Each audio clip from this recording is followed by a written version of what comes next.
उत्तर प्रदेश की पुलिस की कार्यप्रणाली सुधारने के लिए भले ही लाख दावे किए जाते हों, लेकिन पुलिस है कि सुधरने का नाम ही नहीं लेती। ऐसा ही कारनामा देवगांव पुलिस ने किया है। 2 महीना पहले गांव में ही भूमाफियाओं ने सबू, अतीक, जुबेर, बद्दू, साजिद उर्फ सोनू, अजीम और उनके गुर्गों ने अवैध असलहों के दम पर बबलू खान का 2 मंजिला पक्का पुश्तैनी मकान गिरा दिया और घर में रखा सारा सामान लूट लिया। थाने से लेकर उच्च अधिकारी तक बबलू खान दौड़ते रहे और अधिकारियों से न्याय की गुहार लगाते रहे, लेकिन अधिकारी थे कि बबलू खान को कार्रवाई का झूठा आश्वासन देकर वापस भेज दे रहे थे।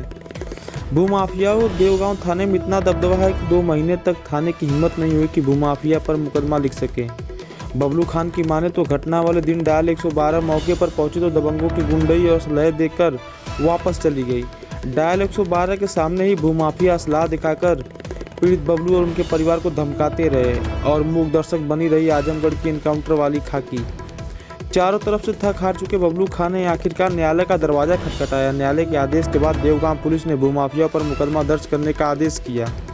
आपको बता दें कि मुकदमा लिखने के बाद भी भूमाफिया खुलेआम थाने से लेकर गांव में घूम रहे हैं और बबलू खान और उनके परिवार को गांव में ही जान से मारने की धमकी दे रहे हैं। इसे खाकी का खौफ मानिए या खाकी का आशीर्वाद। मुकदमा होने के बाद भी दबंग लगातार थाने से लेकर गांव में खुलेआम घूम रहा है, लेकिन पुलिस गिरफ्तार करने की जगह संरक्षण देने में जुटी है।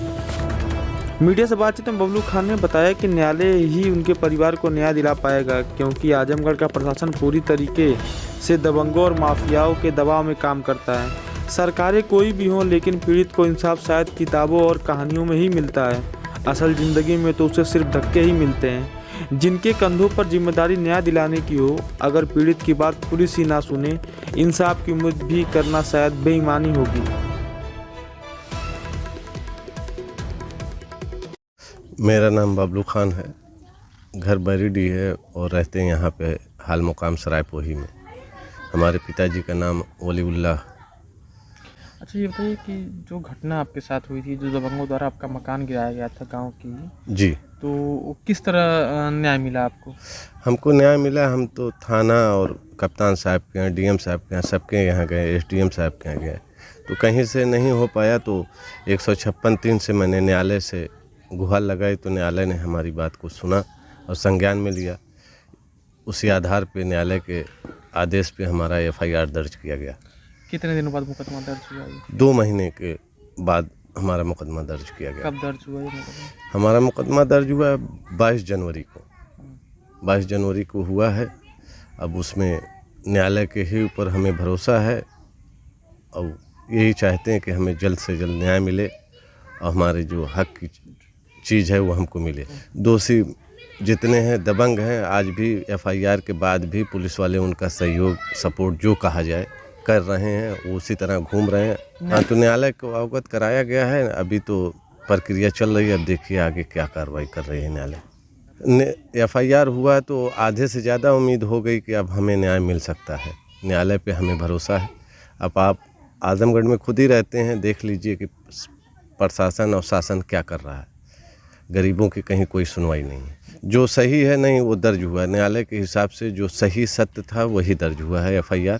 अब उसको आगे बढ़ाने में प्रशासन कितना सहयोग, कितना सपोर्ट कर रहा है, तो कार्रवाई होगी प्रशासन का। सर, अगर कार्रवाई होने वाली है तो प्रशासन उनका इंतजार क्यों कर रहा है? तो उनको दंडित करे, उनको जेल भेजे।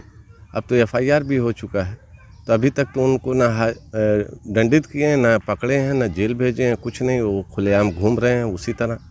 हमारे मकान पे वो जगह पे हम वहाँ जा नहीं सकते। जाएंगे तो हमारे हत्या का पूरा प्लान है। हमारा कोई भी भाई, बेटा, कोई भी बहन, माँ, कोई भी अगर जाएंगे तो उनके साथ कोई भी घटना वो लोग घटा सकते हैं। और प्रशासन इसमें उनका अगर साथ नहीं देता तो उनका मन इतना बड़ा नहीं होता। वो मन बढ़े लोग हैं। 302 और 5 बार के गुंडा एक्ट लगा हुआ है पूरे गांव में, क्या 7 गांव में वो दबंग लोग हैं।